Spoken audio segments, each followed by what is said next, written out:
Morjes, mä oon Soinin Miika. Muvex Oy on yritykseni ja Muvex nimellä teen vaikuttajahommia tonne mun Muvex YouTube-kanavalle. Löytyy Instagramia @mrmuvex ja sitten tosiaan yritykseni nimissä myös noita videotuotantoja muille yrityksille ja kunnille sun muille. Elikkä terve, oon Suomperän Karri, Tekniikkaluola nimistä some-installaatiota pyöritän. Se on niin Tubessa, TikTokissa, Instagramissa kuin muuallakin. 5 vuotta tehty yrittäjämäisesti ja sisältö on tämmöistä niin kuin tekniikkaa, mobiilitekniikkaa ja sitten laajemminkin sitä on arvosteluita, unboxingeja ja niin edespäin. Moikka, mä oon Joona Nuutinen ja mä johdan tämmöistä biomekaanista elektronista pop-yhtyettä nimeltään Enzyme. Me ollaan tehty musiikkiuraa tässä nyt reilun 10 vuotta ja 4 albumia julkaistu. Ja YouTube on meidän niin kuin tämmöinen ykköskanava kaikille tekemisille. Ja jokainen biisi saa nykyään oman musavideon. Se on joko tämmöinen ihan täyden tuotannon iso musavideo tai sitten lyriikkavideo, eli panostetaan tosi paljon visuaalisuuteen. No brändäys on tietysti tosi laaja käsite, mutta mulle se tarkoittaa sitä, että se on ikään kuin niinku visio maailmasta tai semmoinen, niinku, että mitä me haluttaisiin itse nähdä ja kuulla ja tuntea. Brändiin liittyy paljon arvoja, eli mitä me niinku edustetaan, mitä me halutaan niinku näyttää, mikä on se meidän niinku näkemys, niin tavallaan, että miltä se tuntuu. Että mitä siinä pitää olla, että se saa tuntemaan jollakin tavalla. Tietysti siihen liittyy se, että niinku, minkälaiset grafiikat on käytössä, mitä värejä on valittu. Meidän tapauksessa tietysti myöskin niinku fonttimaailma on aika tärkeä. Ja sitten ylipäänsä, että miten asioita tehdään. Niinku tekotapa on myös osa brändiä. Kyllä brändäys, se käsittää mun niin kuin näkökulmasta kaiken sen, mitä sä teet. Että se ei ole vaan mikään semmoinen, että sulla on joku tietty korulause siinä, minkä mukaan. Että se on vaan semmoinen niin kuin liimattu pinta siihen, vaan että kyllä se kaikki tekeminen vaikuttaa siihen brändäykseen. Se on tosi iso kokonaisuus mun mielestä. Brändäys on mielestäni kaiken näköistä niin kuin näkyvyyttä, mitä mielipiteitä sä saat. Mitä mielipiteitä yritys on sitten henkilöbrändi tai yrityksen brändi, niin mitä mietteitä se aiheuttaa toisissa ihmisissä. On ne sitten niin kuin hyviä tai huonoja puolia sekä että.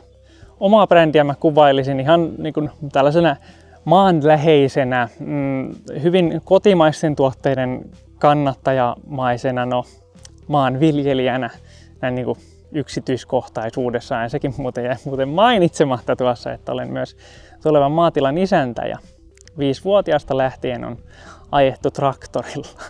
Siis mun oma brändi, se nivoutuu hyvin pitkälti niin kuin minuun itseeni, että vaikka kanavan nimi on Tekniikkaluola, niin se on kuitenkin, Tekniikkaluola on yhtä kuin Karri. Et se on se sama kaveri, joka on innostunut aikanaan älypuhelmista ja ruvennut kirjoittamaan blogia johonkin bloggeriin ihan vaan jostain omasta laitteestaan, joka on vaan ollut niin hemmetin kiinnostunut kaikista tekniikasta, että se on halunnut niitä omia mielipiteitään myös tuoda muille. Et se on lähtenyt kyllä niin kuin tosi luontaisista lähtökohdista tämä meikäläisen brändi. Että toki siihen on sitten myöhemmin nivoutunut tämmöistä niin kuin, sitten jos puhutaan niin kuin bisnesmäistä brändäämistä, että on tullut logo, on tullut tietynlaista tämmöistä visuaalista ilmettä ja muuta vastaavaa. Mutta kyllä se kuitenkin se brändin ydin on siellä niin kuin meikäläisessä ja mun mielipiteissä. Esimerkiksi nyt vaikka jostain laitteesta ja muista, niin kyllä se on niin kuin siellä ytimessä.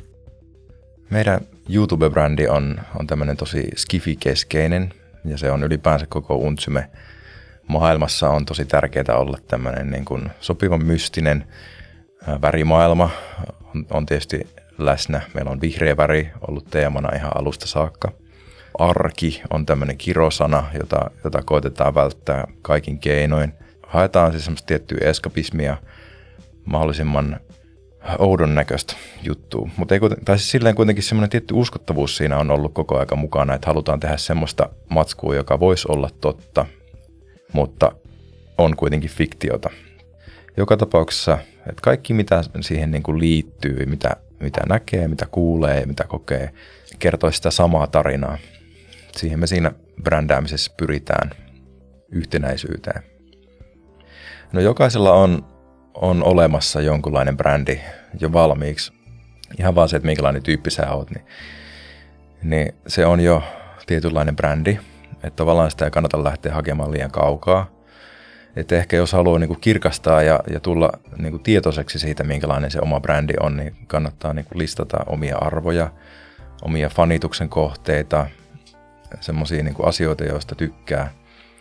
Sitä voi hakea myös siitä, että miltä se pitäisi tuntua, mitä fiiliksiä sille altistumisesta pitäisi herätä.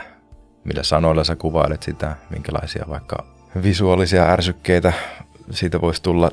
Mutta enimmäkseen se on kyllä tietynlaista niin kuin fiiliksen luomista.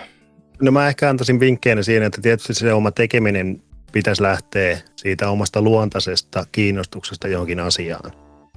Et ei lähde sillä meiningillä liikenteeseen, että no hei, tästä voisi vaikka joskus tienata massia. Että oli se aihe mikä tahansa, että se semmoinen aihe, että se ei oikeasti sua kiinnosta, mutta että se voisi olla niin sanotusti mediaseksikäs aihe ja sitten rupeaa siitä tekemään. Niin mä näkisin, että se käy sitten jossain vaiheessa tosi raskaaksi se tekeminen. Ja se myös kannattaa sitten miettiä siinä tekemisessä, että onko se, että kuinka paljon sä haluat tuoda itseäsi siihen niin kuin sun tekemiseen.